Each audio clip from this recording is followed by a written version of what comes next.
Tervist! Suutelevat opiskelijat.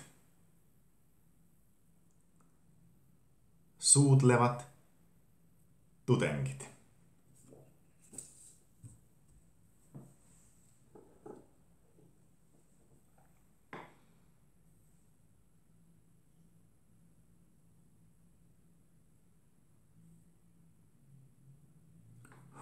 Natuke tolmunen.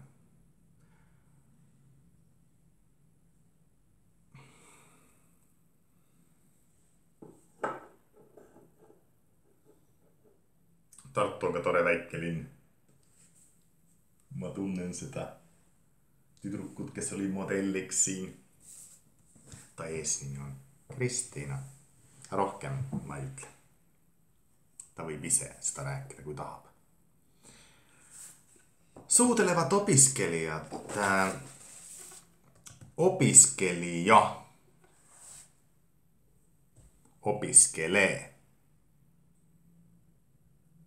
Yliopistossa tai muualla.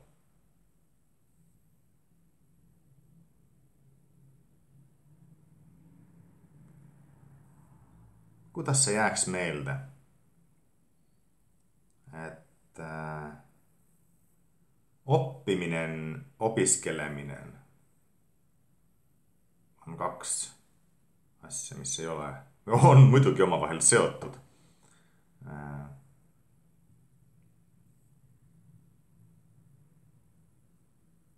Õppimaan ja opiskella. Õppima on ka oppia.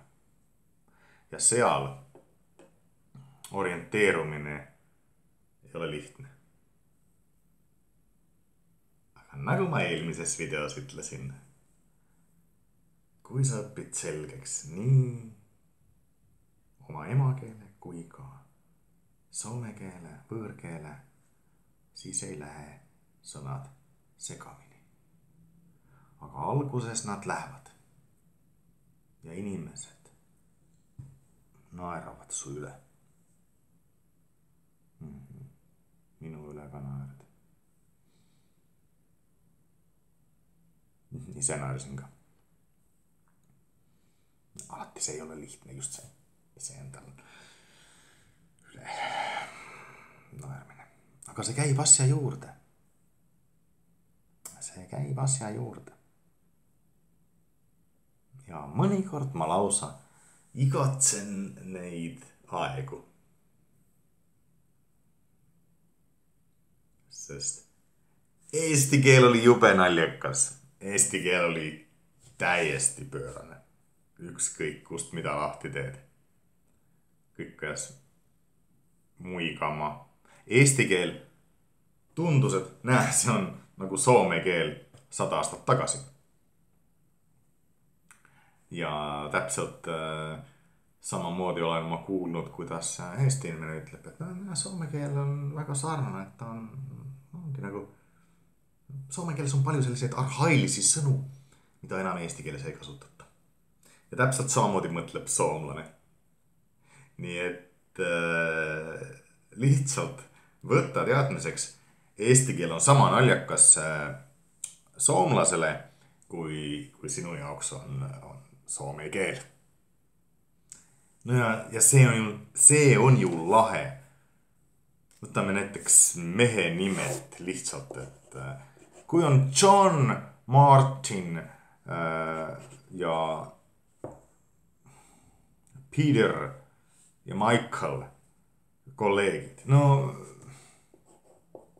ei ole ju väga midagi, on Michael ja on Peter. Las nad olla. Aga kui sa oled eesti inimene ja lähed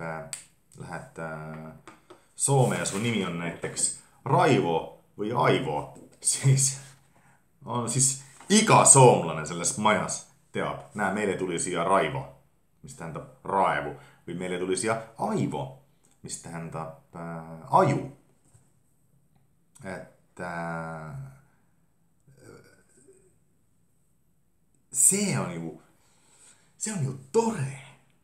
Minä kyllä ei tahaks olla Jack William Russell. Pikem olen Rivo Saarna. Ja mis see tähendab siis Rivo Saarna, kes on päriselt olemas. Rivo Saarna. Obstsöönne jutlus. Ropp jutlus. Jääb meelde. Ja se on ju hea.